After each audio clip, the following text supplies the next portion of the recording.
first two episodes came out yesterday, and they were, in short, epic, amazing. So we're gonna talk through what our first reactions and kind of what we liked, disliked, or whatever. And David has not seen them. I'm here for the Cliff Notes. Yeah.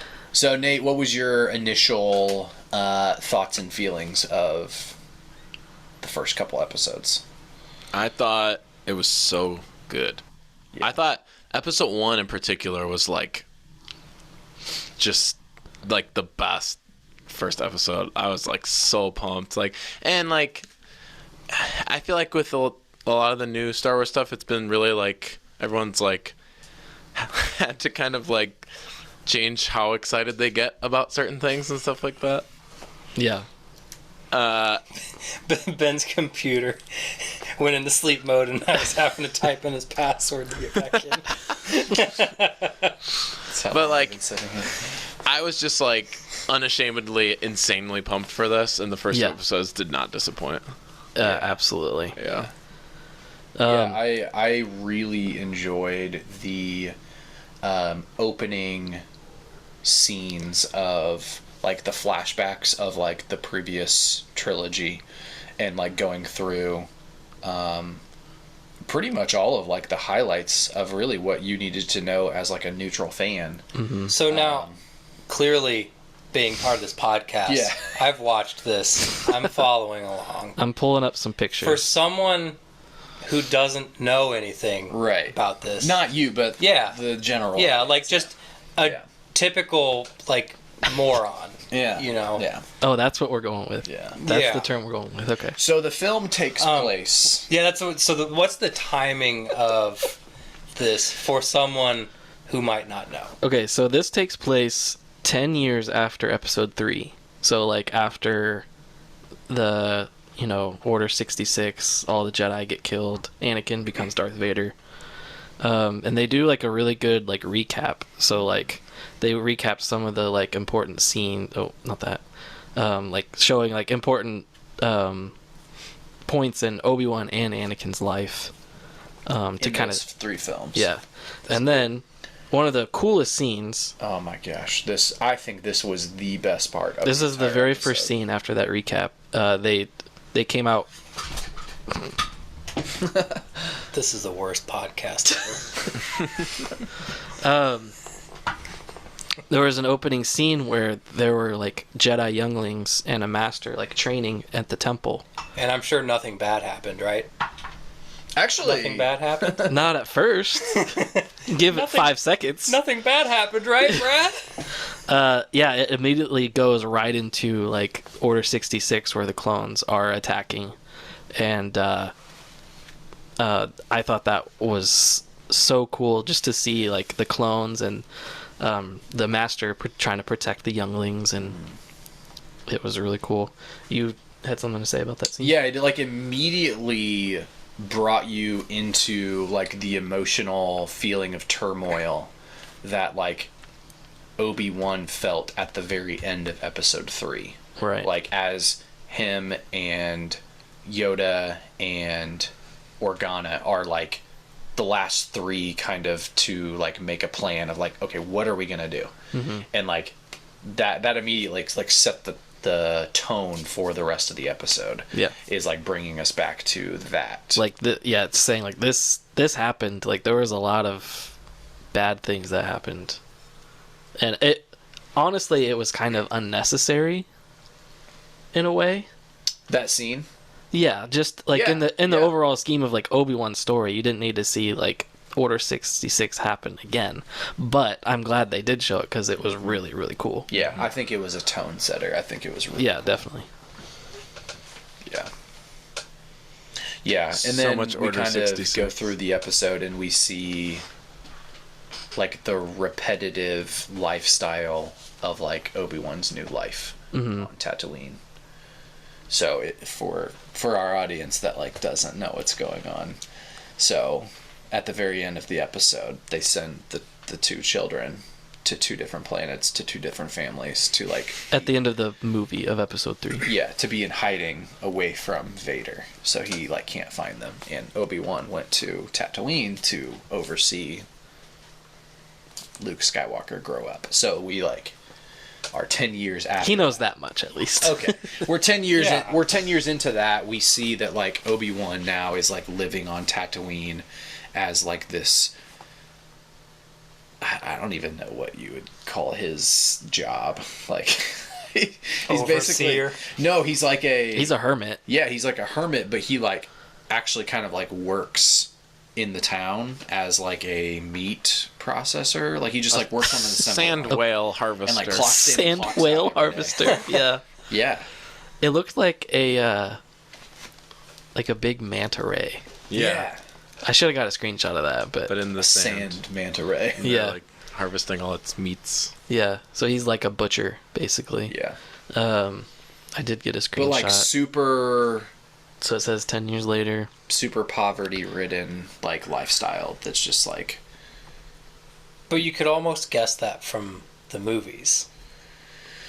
There's a screenshot of him and his oh yeah, there he is. Yeah, just working at the meat butcher. Yeah. Yeah, so he's just basically trying to blend in, trying not to reveal himself. And he I love the job they gave him. Like, can you imagine being in the meeting and, like, because at some point they had to sit there and think of, like, what are we going to have this guy do for a living? And they're like, what if he just, like, cuts meat all day? I mean, what are the alternatives on Tatooine? Yeah. Like moisture farmer, bartender. There's not much you can do out there. True. So, yeah. Professional beggar. Yeah. Yeah, I actually did not think that he was going to like be doing any sort of like job in the, like I didn't anticipate that, which it's fine. It's not like it's a weird part of the storyline or anything like that. I don't think. Clearly he's good with meat. He can go get his own food, his own stuff to drink. I think what it does is it really actually shows how much Obi-Wan has like given up on the idea or even like resemblance of like being a Jedi. Like he is like, this is my new life. Yeah, and they make it a point to cut back to this little shot where he takes a piece for himself, like the tiniest little piece of meat. They come back to that multiple times, and I think it's a good symbol of like he's like living the bare minimum of his life. He lives in a cave. Well, he makes that to feed his like thing he rides, right?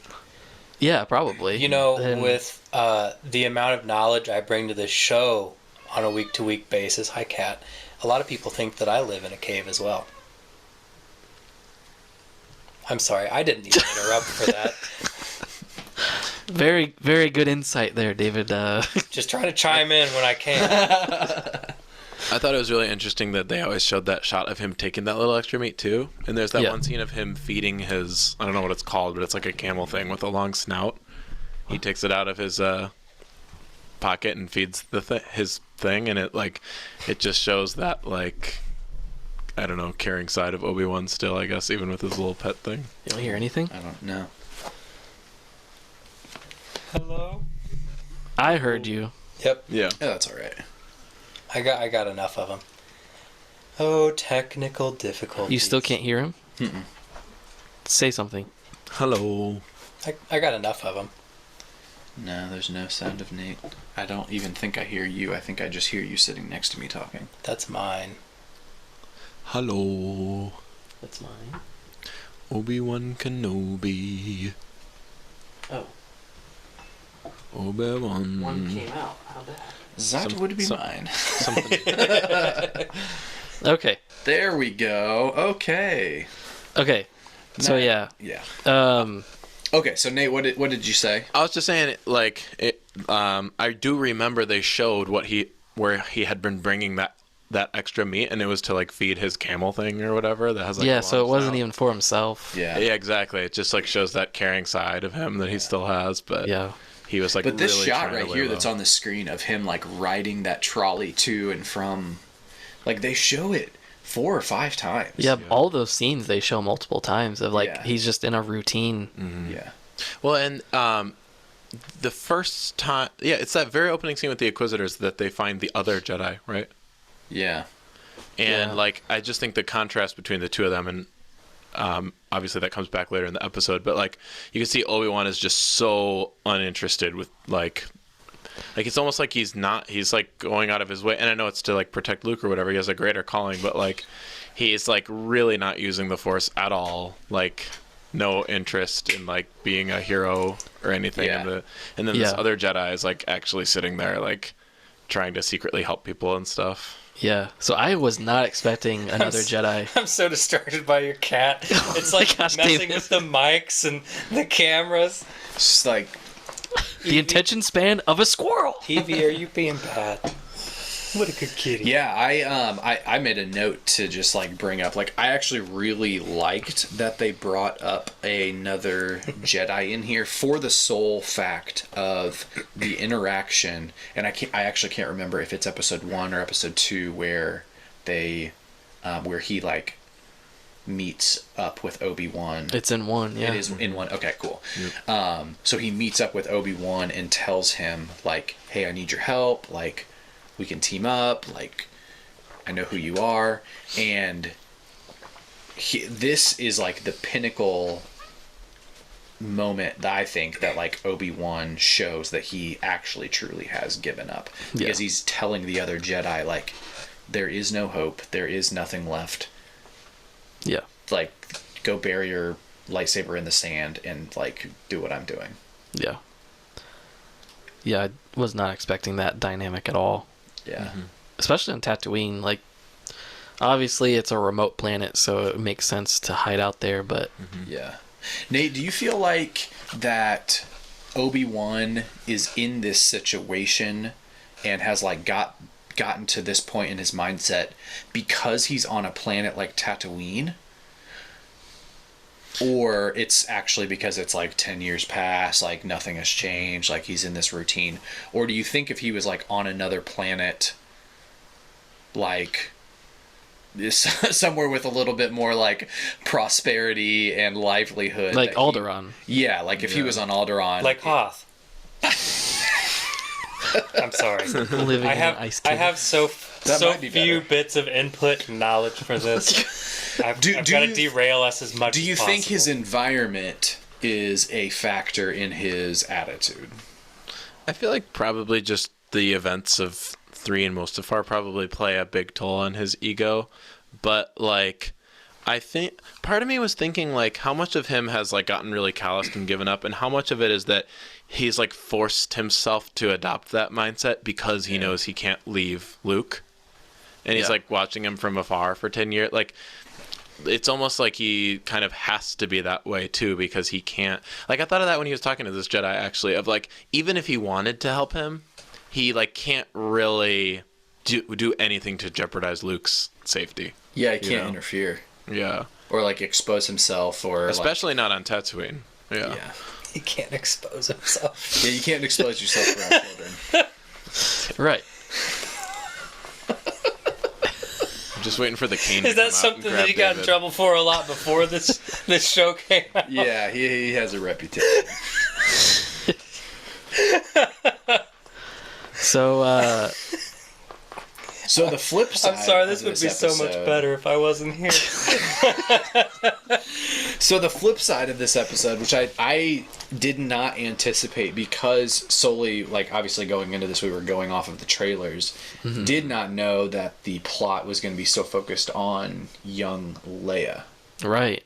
I was not expecting that at all. Yeah. Which is so crazy. Like I had this feeling of like, man, we like no one was expecting it at all, but it's the only reason that makes sense to like Right. call Yeah. Obi-Wan to action. It's the only thing equally as important. Yeah. So Yeah, it's, I was perfect. saying like this relationship that's like, well, you can like follow it into like episode 2 after she gets captured and like forces Obi-Wan to actually like call to action and leave the planet and go after her. But the relationship in episode 2 forming between like Leia and Kenobi, I think is purposeful, done by like the directors and the producers to start showing like why Leia chose Obi-Wan eventually in like A New Hope to be the person that would like that she chose to ask for help. Yeah. And I think this is like we're seeing why that relationship became so strong and why she like chose him as the person, because at the beginning, like you see, she like wants nothing to do with him. She like doesn't believe he is who he says he is. Right. You guys are already making me want to watch this. Oh, like I already so wanted to, but like this might be one of the few times where I'm like, I should really check this out, and I actually really checked this out. Because it sounds really good. It's so good. Also, yeah, so go ahead. I was just going to say, so cool to see Alderaan too, right? Yeah. Yeah. So we did like see like a slight that like really short shot in Revenge of the Sith of Alderaan. It looked like this a little bit. But yeah, it was really cool to see it all like this. Because really the only other time we've seen it is in the Old Republic game. And they did a really good job of like matching that aesthetic. Yeah, so I thought I didn't even think about Leia being like a major plot point or anything. I always thought the reason Obi-Wan was gonna leave Tatooine was to distract the Inquisitors away from Tatooine. Yeah. And like cause a scene on a different planet and say like, hey, I'm over here, to kind of distract them away. And but really it was honestly the flip. Like they were basically setting a trap to try and get him. Yeah. It was the opposite. Dude, Third Sister is so cool. Yeah, her character, like, she's like. How do we feel about the Inquisitors? She's a really good character because you're not supposed to like her, obviously because she's a villain, but you're not supposed to, like feel like any kind of like sympathy for her yet. They might have like a setup later on where we actually get her backstory and like maybe we'll start feeling sympathy for her. But right now she's just kind of like a loose cannon. Like this shot at the beginning where she's like about to kill this guy, the Jedi, and they needed him alive or whatever, and she just keeps like defying the Grand Inquisitor. Yeah. It's like she very clearly has some kind of vendetta against Obi-Wan. And what was the line that she said? That she's getting something she's owed or something? Yeah. Yeah, that was what she was getting out of it. What she was owed. I thought it was cool too, like the parallel between the Jedi hunting themselves and like the Inquisitors essentially killing themselves. You know what I mean? Yeah. Yeah, that's an interesting line they said multiple times, like the Jedi hunting themselves. It kind of happens on both sides. But I thought she was really cool. I thought it added a nice texture, like, and also kind of a not as predictable thing for like the Grand Inquisitor to be like the main. You know, you would think he would have been like kind of like the more attention Inquisitor, right? Ended up kind of being her. And I was like, I don't know if this is a stretch, but like the very first shot of that opening scene in Order 66, I didn't know if that was like meant to be a young version of her. The opening youngling is like a little black girl, and I was like, oh, really? Like, yeah. Oh. Which I didn't notice that. Yeah. I don't know if that was just a coincidence, but that very first opening shot zooms out from a young girl. This one? It's hard to see. Look at this really, really dark picture. Yeah, I don't know. Man, that would make more sense to like give more context, but in like a more sneaky way. Yeah. Especially for the biggest question. I don't know if this is what you guys had after episode 2. I don't know. Am I jumping ahead?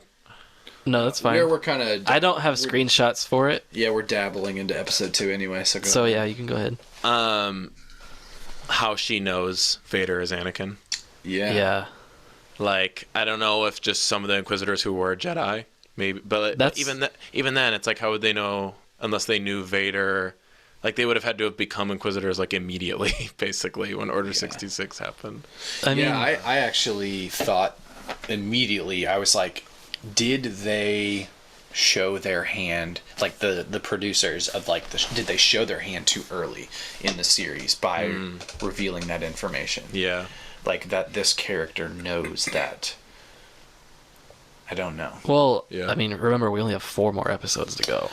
Mm-hmm. And the rest of the show is probably going to be about Obi-Wan trying to find Anakin, so... Sure. I mean, assuming they don't do, like, another season or 2 seasons or whatever. Oh, I don't know. I kind of doubt that. But... I forget what I was going to say now. I just feel like that kind of detail is probably just something that, like, since the Inquisitors work so closely with Vader, that it was just probably one of the pieces of information that they either found out or, like, they just were told. Just because they were also Jedi before. Right. So they were probably just, like, one of those things where, like, oh, we're all the same. Like, even Vader's the same as us. Like, used to be a Jedi. I don't know. Yeah, it'll be interesting to see if that gets used as a plot point at all in the show, or if there's just some kind of, like, backdoor explainer as to how the Inquisitors know. Yeah.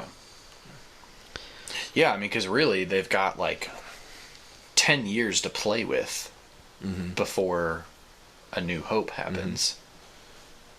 So I was in the thinking, like, maybe they could get another season after this. Well, they already said they're not, but that could always change, of course. But you also have to keep in mind, like, Obi-Wan isn't really supposed to be doing that much in this period of his life. Right. So all this stuff is kind of a stretch anyways. But I was talking to Spencer about this yesterday. The way we could get a continuance of the story is having, like, a Darth Vader series instead. Yeah. Because we know Obi-Wan and Vader are going to face off in the show. Yeah. Probably at the end. And then that could probably set up maybe, like, a Darth Vader show or something like that. Yeah. That would be cool. Yeah. But I don't think Obi-Wan is probably going to get much more. How have they not already done that? Doesn't that seem like that would have been, like, one of the first yeah backstories they would do? I guess technically that's what the movies are about, I guess. Yeah, backstory isn't the right term, but more stories of that time period. Yeah. But yeah, you're right. There is, like, almost 20 years of a gap between, like, 3 and 4. Yeah. Right. To where, like, there's surely there's a lot. There's a lot to tell. Yeah. There's a lot that goes on in the comics in that era with Darth Vader. Like, those are some of the best comics that he'll ever read. They could easily depict some of that stuff in live action. That would be so cool. And there's so much more room for more stories than just those two. Yeah. Was there anything that you didn't like? Yeah. Why in the world was Flea in this show? He wasn't even the worst actor, I don't think. I think he was by far the worst. I don't think he was that bad. I didn't even notice him right away. Yeah. Yeah, I don't think he did bad. Because he's kind of supposed to be this, like, skittish, weird, like, bottom feeder type, like, bounty hunter kind of, like, but skeevy guy. His lines were done so poorly. Is it weird to say that even, like, without watching this, he doesn't look like he belongs in a Star Wars movie. Yeah, because he's literally... It's Flea. I don't know if you know who that is. Red Hot Chili Peppers. He's the bassist of Red Hot Chili Peppers. I thought he looked familiar. Yeah. I have no idea why he's in this show. Yeah. I didn't even know he was an actor. He's not. Maybe he's not. Yeah. Well, I mean, so we've seen Star Wars do this a few times now, where they have like pulled some like outlandish actor or comedian or like random person and like thrown them into a show, and the way that we know them distracts from them being successful in the role, because that's not why I'm distracted by him. I know you're talking about Bill Burr, but what did Bill Burr do? He was in Mandalorian. Oh, he was like he was in multiple episodes, but he is an actor, and he did all right. Yeah, he did amazing. I love comedy. That's kind of what I'm super into more than anything right now. Yeah. So. He did really well, and his character ended up being really good. I'm surprised I never heard about that. Yeah, I really do live in a cave. Yeah.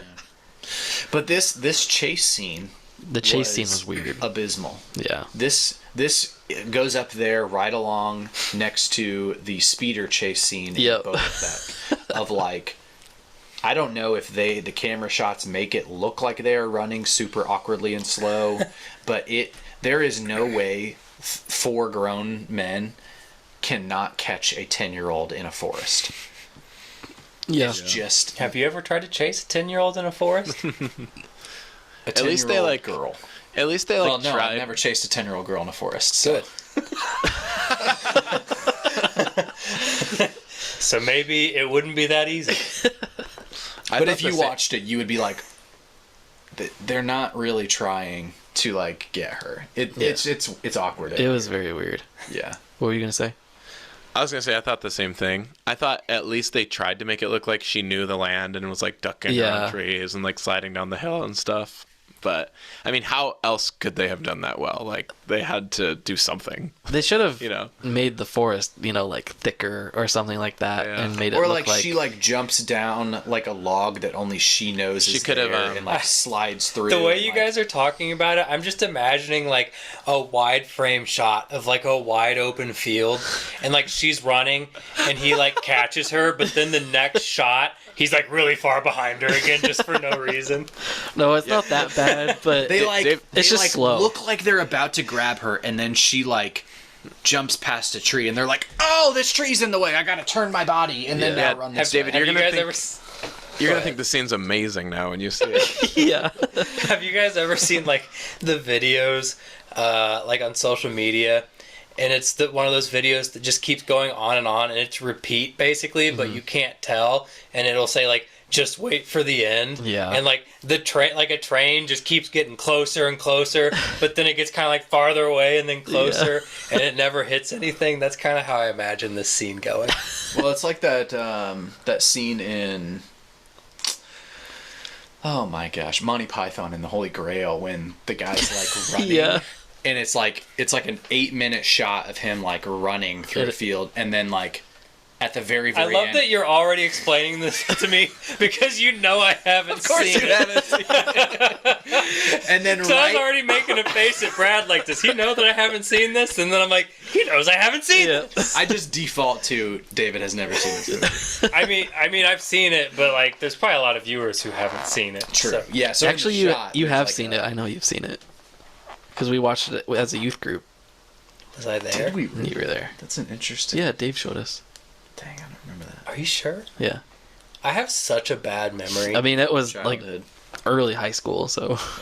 Yeah. So anyway, so in this shot, there's like a knight running through a field, and like the guards at the entrance of the castle are standing there, and like the shot is like looking way out and watching. There's him knights run. and guards in Star Wars. Jedi I'm Knights? kidding. I'm just Temple guards? So for like 6 minutes, you see this guy like running, and it like it never shows him ever getting closer, and Yeah. it's like, And then all of a sudden it just switches and the guy's like right up next to him and he like stabs them both. Yeah. They're like, we didn't see this coming. It's really funny. But that's what it was kind of like, is like you're almost about to grab her and then like she gets away. Yeah, and it was just very like slow shot. Yeah. Like they could have just sped it up. Clunky. Like the speeder scene in Book of Boba Fett. Like just speed it up a little bit and it would have been fine. Yeah. They're like riding senior citizen speeders. It's not like it's a low budget film where it's tough, because I know some low budget things it's actually really hard to film people like running full speed and to get good action shots like that. That's why like it's so easy to criticize them, because they really don't have that much of an excuse. There's no excuse. Like this guy in the screen here, he lunged and fell. No, I'm just kidding. No, but it was like one of the guards that was just running. Like he could hear that she needed help, and he just was like running, like didn't have his gun out, didn't do anything, and he just got shot easily. Yeah. By Flea, of all people. Flea. I thought it was cool with the little droid that Obi-Wan had outside of his cave. Yeah. Like at first you see it as blue and you're like, why is there an R2 unit underground? What is this? And then later you see it turns red, and then he looks like he's scared. Right. Yeah. That just came out again, didn't it? Lost my sound again. This is a pretty sweet studio. Shut up. Yeah, no, I thought that was cool, and it ended up actually being like one of the most pivotal emotional scenes after this. Like it really wasn't actually danger, it was like Yeah, it was Bail. It was Bail Organa, which I think right here was like one of the only scenes that I kind of like may have teared up just a little bit. Wow. Because this was like the moment that like Obi-Wan was like, okay, you're right, like they're both important, and she is just as much of need of like rescue / protection as Luke is. Yeah. Right. I love what they're doing with You're Owen the one that keeps as pulling well. it, by the way. My bad. Get it together. What'd you say, Nate? I love what they're doing with Owen as well, like explaining why he like hates the Jedi and stuff so much. Yeah. He's like so crotchety later, like they're redeeming that character so much. Yeah, his like insult, or he's like, Ooh, yeah. What does he say? He's like, when the time comes, he must be trained, like you trained. Yeah, his father. then Or like you trained Owen's his like, father. yeah, like you trained Anakin. Yeah. What a burn. I know, it's such a burn. And then I love how Obi-Wan thanks him for not selling him out, and he's like, I didn't do it for you. Yeah. That was such a good line. Yeah. Like, you kind of understand why he's like that. Yep. And like in A New Hope, good. you're always like, oh, he's always so like a grumpy guy, not letting Luke go anywhere. But you kind of understand it, especially after this scene. This was crazy. Yep. Mm-hmm. Yeah, the scene with third sister Reba. Yeah. She basically is like, like she asked if he knows where like any Jedi are, and he's like, no, I hate the Jedi. Dude, which I think he actually is being honest there. He like truly. Oh yes, definitely. I'm kind of excited because there's a small chance I'll actually have time to maybe watch through these somehow in the van on tour. Just put it up on the front dash excited. while you're driving. Yeah. That's what I do on trips. Especially this is great, Brad. We can like go through it chronologically and remember everything. What about this scene? Oh man, dude!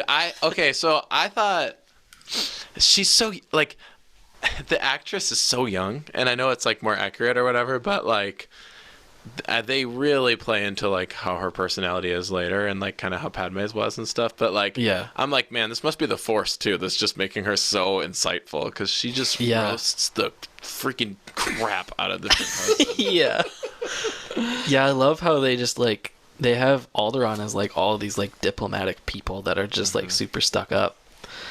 and he's always like, "You're not even a real Organa," and she just like roasts him. Yeah.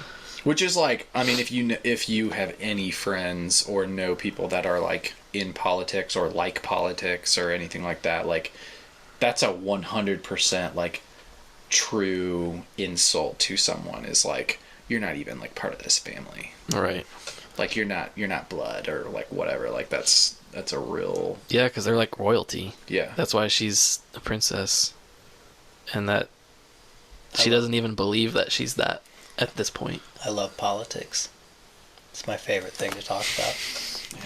We gotta appreciate the costume design too. Like, was very almost like 70s inspired to like look more like Episode 4.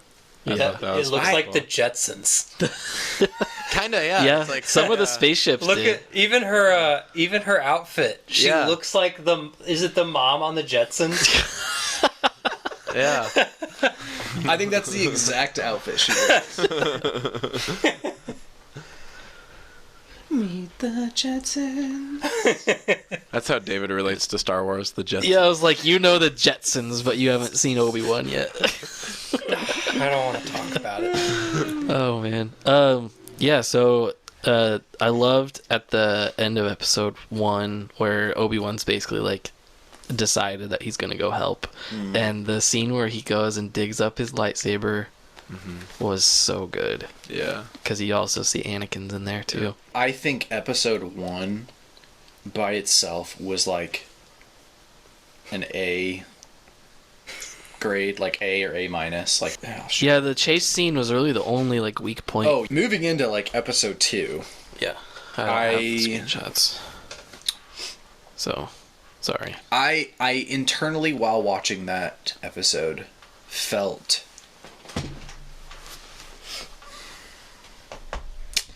I feel like the word is like distracted because of like, I think just the nature of like the planet they were on, like the characters they were dealing with, what they were trying to accomplish, the Inquisitors also having their like internal battle, but also trying to find like Obi-Wan and the child. Like there were a lot of like directions that it was going, so I felt a little bit distracted on that episode. But overall of the episode, I really liked the relationship building of Leia and Obi-Wan. Yeah. I think that was like the big takeaway. Yeah, it was... I wish they could have spent more time on him, like, being a detective. You know, like, trying to figure out where they're at. Because I feel like they kind of glossed over how he did that. They basically just had him, like, talk to, what's the actor's name? Kumail Nanjiani. Yeah. Kumail. So you don't like that? He was terrible in Eternals, and he was even worse in this. Yeah, he is like if Bill Burr was like a B+, he is like the comedic influx into this show that Bill Burr was in, but like worse. Wow. He's not a good character to be in like an action film, because like he's there to be like comedy and like a lighthearted character, but it wasn't good. You guys are just trashing people on this show. It's me. They're working hard to make a good show, put people into a nice throwback to the Jetsons. Like, they're pulling all the stops, and you just don't even like it. I thought he was good. I mean, I am glad they didn't like spend too much time on him. I thought it was done like pretty tastefully. I thought the idea of having like a fake Jedi in that way was like really funny and like kind of a creative take. And if it was anyone that I would want to see like experience someone like that, it would be Obi-Wan, to see how he would react, and he like did it perfectly. So that was I thought that was really funny. Yeah, I don't dislike the plot of what they did with him. I just didn't like the actor choice. Yeah, I mean, I guess I get that to an extent, but you liked him in Eternals? yeah, I thought he was fine in Eternals. I liked him in both. Yeah. Man. It's That's just like that's like what he's become known for, I feel like, is like the you recognize stuttering Kind of looks like Ben. He's Indian. He's Pakistani. I can't hardly, Pakistani. I'm just being dumb. I can't hardly even see him from this angle. I thought the planet was cool. It's kind of like space Tokyo. Yeah, it reminded me of like the underworld of Coruscant. Mm-hmm.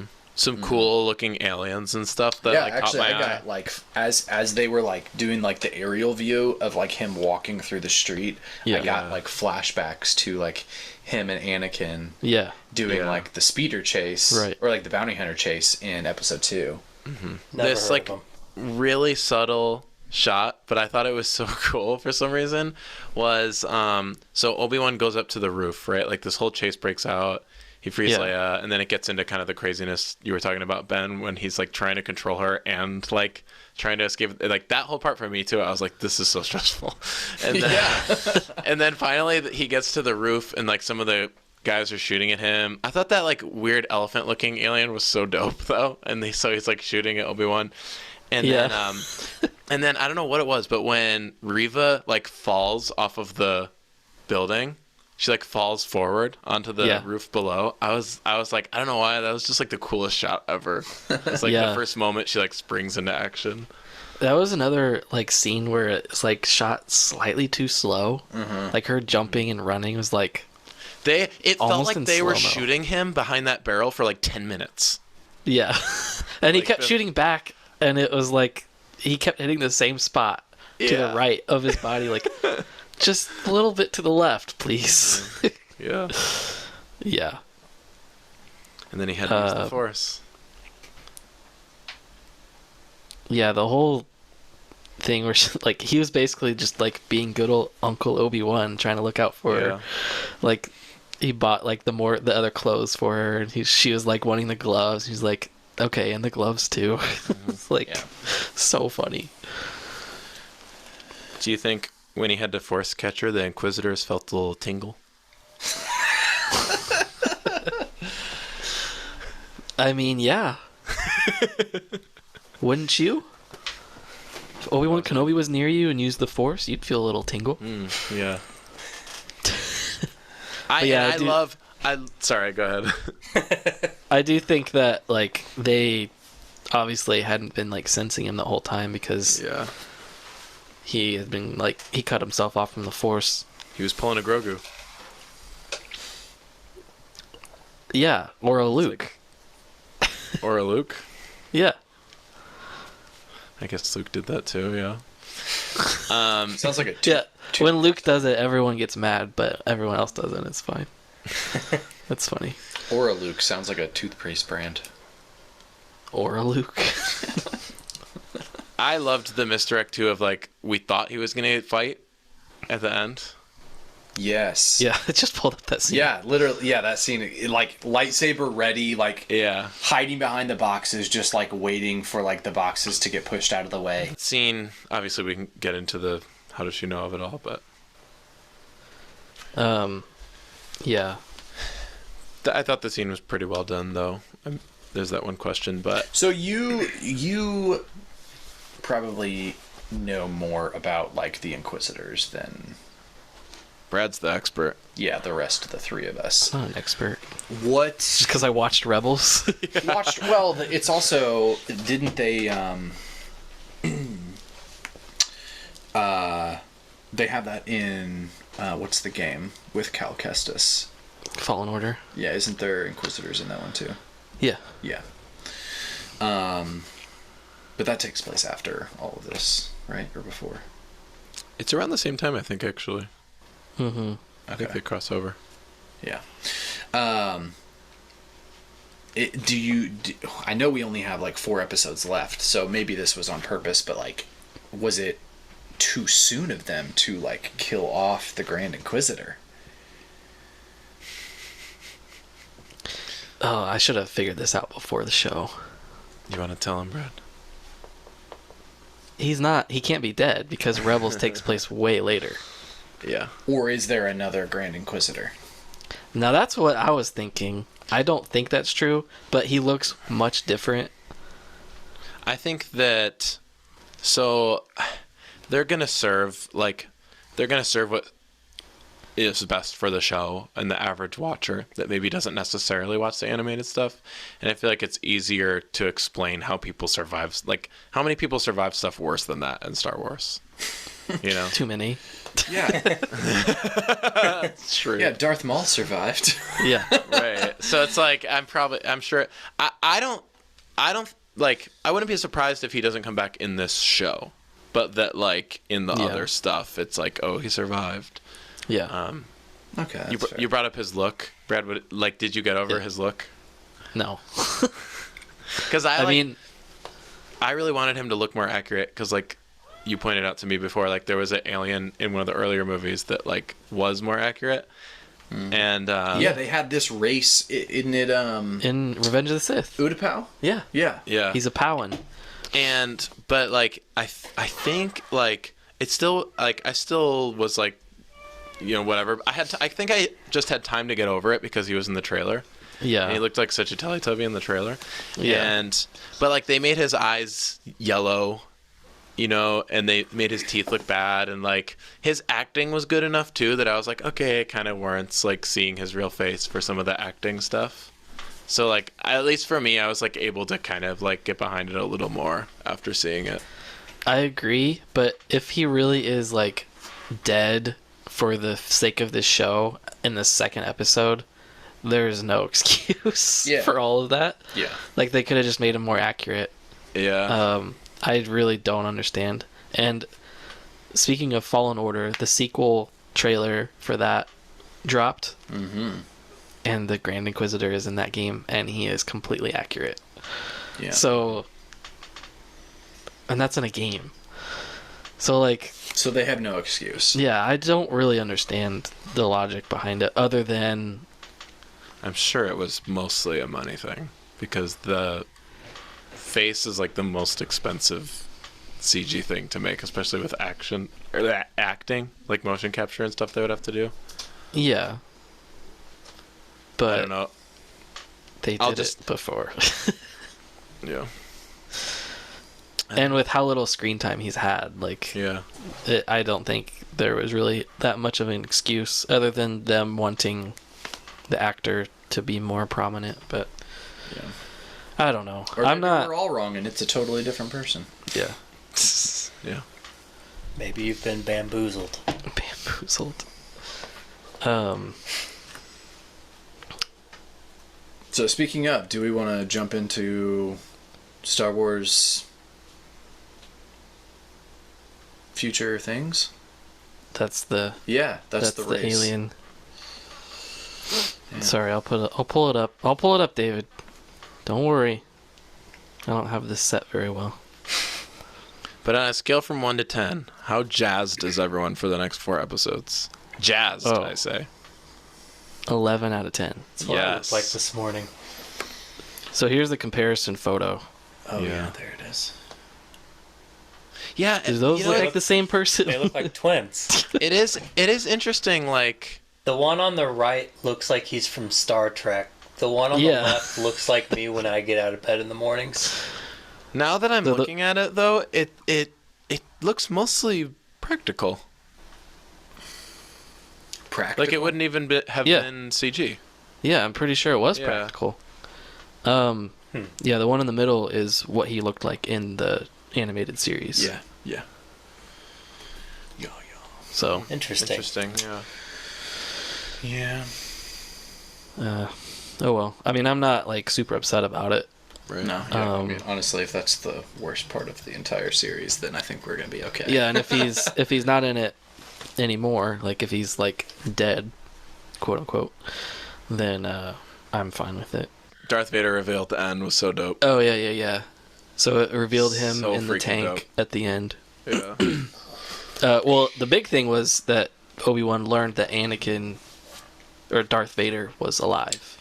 Yeah. So he thought he was dead. For all intents and purposes, he thought he was dead. I'm actually really